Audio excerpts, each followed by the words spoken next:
Hey guys, welcome back to my channel kids parents hub. कैसे हैं आप सब लोग। आज की वीडियो में मैं बताऊंगी कि अगर आप बच्चों को पढ़ाती हैं तो क्या ऐसी बातों का ध्यान रखें, क्या ऐसी टिप्स फॉलो करें कि आपके बच्चे बहुत इजीली पढ़ पाए।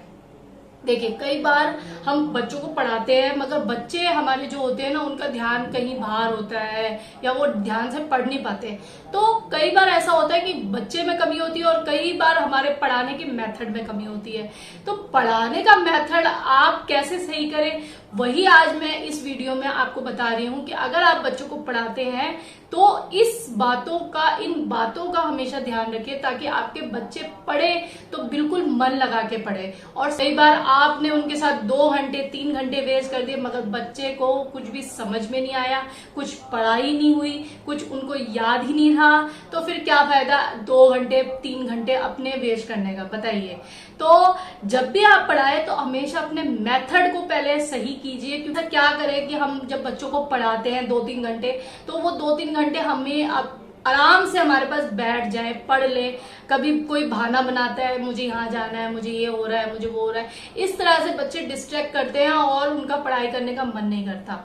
तो ऐसी कौन सी टिप्स हैं जिसका यूज आप करके आप अपने बच्चों को बहुत इजीली पढ़ा सकते हैं। चाहे आप 2 घंटे पढ़ाए चाहे 3 घंटे पढ़ाए, आपके बच्चे बहुत इजीली पढ़ेंगे और किसी तरह की कोई दिक्कत का आपको सामना नहीं करना पड़ेगा। तो आज की वीडियो में बने रहिए। मैं आज इस तरह की कुछ टिप्स आपके साथ शेयर कर रही हूँ जो आपको बच्चों को पढ़ाते हुए बहुत यूजफुल होने वाली है। तो चलिए वीडियो शुरू करते हैं। Let's get started. आप जब भी बच्चों को पढ़ाने जा रही हैं तो देखिए, सबसे पहले आप बच्चों के लिए वर्कशीट जरूर बनाइए। अगर आपके पास टाइम नहीं भी है तो भी कहीं ना कहीं से टाइम थोड़ा सा निकाल लीजिए अपने बच्चे के लिए। इतना छोटा सा काम जरूर कीजिए कि आप बच्चों के लिए वर्कशीट बनाइए। देखिए, बच्चों के लिए जब आप वर्कशीट बना के रखेंगे ना, तो सबसे पहला आप ही के लिए फायदा होने वाला है वो ये कि आपको मेहनत नहीं करनी पड़ेगी बच्चों के साथ।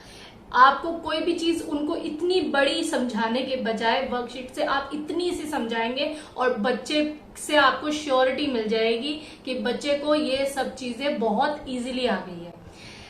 मैंने लास्ट वीडियो में भी बहुत सारे आपको टिप्स बताई हैं कि आप कम समय में बच्चों को सारे सब्जेक्ट कैसे कंप्लीट करा सकते हैं। अगर आपने वो वीडियो नहीं देखी है तो वो वीडियो भी आप देखिए। उस वीडियो में भी आपको बहुत यूजफुल टिप्स मिलने वाले हैं जिससे आप बहुत ही कम वक्त में बच्चों को सारे सब्जेक्ट्स इजीली करवा पाएंगे। तो आप बच्चों को हमेशा वर्कशीट जरूर बनाइए। देखिए, वर्कशीट का फायदा क्या होता है, एक तो आपकी मेहनत बच जाती है। आप कोई भी चीज को लिखने से ज्यादा लिखेंगे और लिखने से ज्यादा आपका टाइम वेस्ट होगा। मगर आप वर्कशीट बना के रखेंगे या वो बुक्स की वर्कशीट आप फोटोस्टेट करा लीजिए या कैसे भी करके आप वर्कशीट को तैयार रखिए। उससे क्या होता है कि बच्चे की भी मेहनत कम लगती है, आपकी भी मेहनत कम लगती है और आपको कम वक्त में श्योरिटी मिल जाती है कि आपके बच्चे को ये चीज आ गई है। सेकेंड टिप, जो सबसे बड़ी टिप है, देखिए, आप बच्चों को हमेशा उनके फेवरेट सब्जेक्ट से शुरू करें। कई बार पेरेंट्स ये सोचते हैं कि जो वीक सब्जेक्ट है वो हम ले लेते हैं सबसे पहले और बाद में बाकी सारे सब्जेक्ट को कराएंगे, मगर यही आप सबसे बड़ी गलती करते हैं। देखिए, अगर आप नापसंद सब्जेक्ट से शुरुआत करेंगे ना तो बच्चे का सारा टाइम उस नापसंद सब्जेक्ट से निकलने में ही हो जाएगा। क्योंकि देखिए, बच्चे को वो सब्जेक्ट इतना वीक है जब वो उस सब्जेक्ट में, तो देखिए वो बच्चा कहाँ से स्पीड से वो काम कर लेगा और कहाँ से आपको कम टाइम में आप सारे सब्जेक्ट पढ़ा लेंगे, क्योंकि सारा टाइम तो वो एक सब्जेक्ट में निकल गया ना। तो इसलिए आप कभी भी नापसंद सब्जेक्ट से कभी भी शुरू नहीं करेंगे बच्चे को पढ़ाना। सबसे पहले उसका इंटरेस्ट ही चला जाएगा, सबसे पहली चीज तो यही है। और उसके बाद आपके लिए ये दिक्कत हो जाएगी कि आप सारा टाइम आप वीक सब्जेक्ट के अंदर ही निकाल देंगे, जो उसके बाकी सब्जेक्ट है वो रह जाएंगे। तो अगर आप सारे सब्जेक्ट्स को पढ़ाना चाहते हैं, ऑब्वियसली सारे पेरेंट्स सारे सब्जेक्ट्स को ही लेकर साथ में चलना चाहते हैं, तो फेवरेट सब्जेक्ट्स हैं उनसे शुरू कीजिए। लास्ट में देखिए, आप अगर उसका नापसंद सब्जेक्ट शुरू करेंगे ना, तो आपके लिए सबसे पहला बेनिफिट ये है कि आपको बहुत टाइम मिल जाएगा उस बीच उस बच्चे को पढ़ाने के लिए, क्योंकि आपको ये टेंशन अब आपके सर पे से खत्म हो जाएगी कि आपको बाकी सब्जेक्ट भी पढ़ाने हैं। ठीक है, क्योंकि आप ऑलरेडी उसके बाकी सब्जेक्ट कंप्लीट करा चुके हैं और लास्ट में आप उसका वीक सब्जेक्ट ले रहे हैं, तो अब आपको ये टेंशन नहीं है कि बाकी सब्जेक्ट भी उसको आपको कंप्लीट कराने हैं। तो आपके लिए सबसे ज्यादा जरूरी है कि आप सबसे पहले उसके सारे अच्छे वाले सब्जेक्ट जो उसे अच्छे लगते हैं उन सबको ले लीजिए और लास्ट में उसका वीक सब्जेक्ट लीजिए। इससे बच्चे का इंटरेस्ट भी बनेगा, आपका टाइम भी यूटिलाइज होगा और कम टाइम में बच्चे सारे सब्जेक्ट को अच्छे से पढ़ भी लेंगे। थर्ड चीज है, देखिए बच्चों को कोई भी चीज से जब पढ़ रहे हो बिल्कुल भी डिस्ट्रैक्ट ना करें। कभी भी ऐसा नहीं होना चाहिए कि आपने बच्चे को पढ़ने के लिए दे दिया, आप फोन में लगी है या सामने टीवी चल रहा है या उसका कोई छोटा भाई बहन फोन में लगा है या वीडियो गेम खेल रहा है। ऐसा कोई भी डिस्ट्रैक्शन बच्चे के सामने नहीं होना चाहिए जब बच्चा पढ़ रहा है। इवन आप बच्चे को खिला पिला के बैठाइए, मैं तो ये कहूंगी, क्योंकि कई बार बच्चों को पढ़ते हुए भूख प्यास सब लग जाती है। तो आप जब उनको खिला पिला के बैठाएंगे ना, तो उनके पास डिस्ट्रैक्शन और कोई बहाना लगाने की कोई तरकीब ही नहीं बचेगी। तो एक तरीका है उन्होंने सोच रखा है, तो वो उसको ही आप खत्म कर दीजिए।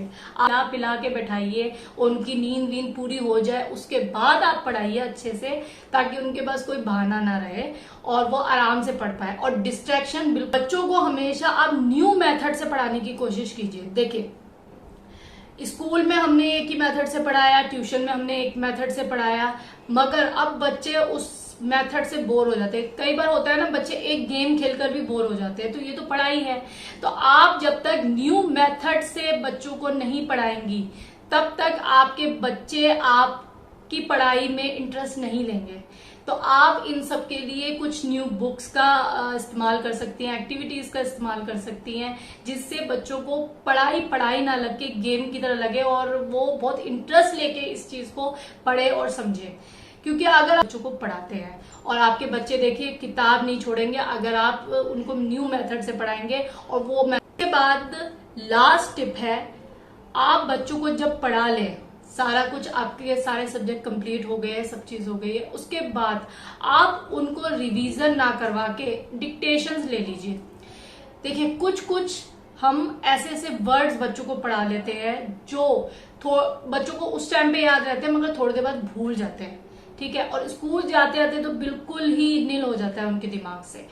तो आप जब आपको ये लगे कि हाँ आपके सारे सब्जेक्ट हो गए, आप बिल्कुल श्योर हो चुकी हैं, उसके बाद लास्ट में आप डिक्टेशन जरूर लें। चाहे वो हिंदी की हो चाहे वो इंग्लिश की हो, आप डिक्टेशन जरूर लें। उससे क्या होगा कि आपने उसको जो भी कुछ पढ़ाया है ना, उससे आप श्योर हो जाएंगे कि बच्चे के माइंड में अब ये चीज बिल्कुल बैठ गई है। ऐसा नहीं होगा कि थोड़ी देर बाद उसके दिमाग से दूसरा सब्जेक्ट पढ़ते हुए वो सब चीजें निकल गई। ऐसा बहुत बार बच्चों के साथ होता है कि बच्चे अभी जिस सब्जेक्ट को पढ़ रहे हैं वो इस वक्त तो याद रहता है, मगर जब दूसरे सब्जेक्ट को पढ़ रहे होते हैं तो वो पीछे का भूल जाते हैं। तो जब भी आप बच्चों का पैकअप वाला टाइम आए, तब आप डिक्टेशन जरूर ले, क्योंकि आपने ऐसे बहुत सारे वर्ड्स बच्चों को पढ़ाए होते हैं जो उस वक्त उनको याद रहे होते हैं, मगर वो जब याद कराने के लिए, रिमाइंड कराने के लिए डिक्टेशन जरूर ले। तो डिक्टेशन से क्या होगा, आप श्योर हो जाएंगे, बच्चे को अच्छे से दिमाग में जम जाएगी बातें, और वो जब नेक्स्ट डे कल परसों जब भी उसको पढ़ाई करवाएंगे आप, तो उसको वो चीज सब याद रहेंगी। तो ये सारी टिप्स अगर आप फॉलो करते हैं तो देखिए आपके बच्चे बहुत इजीली आपसे पढ़ेंगे। आपका मेथड बिल्कुल सही है इस वक्त पढ़ाने का, तो देखिए आपके बच्चे भी बिल्कुल सही तरीके से पढ़ेंगे। तो कैसी लगी आज की वीडियो? अगर वीडियो अच्छी लगी हो तो लाइक कीजिए, मेरे चैनल को सब्सक्राइब कीजिए। चलिए मिलती हूँ नेक्स्ट वीडियो के साथ, तब तक के लिए बाय बाय।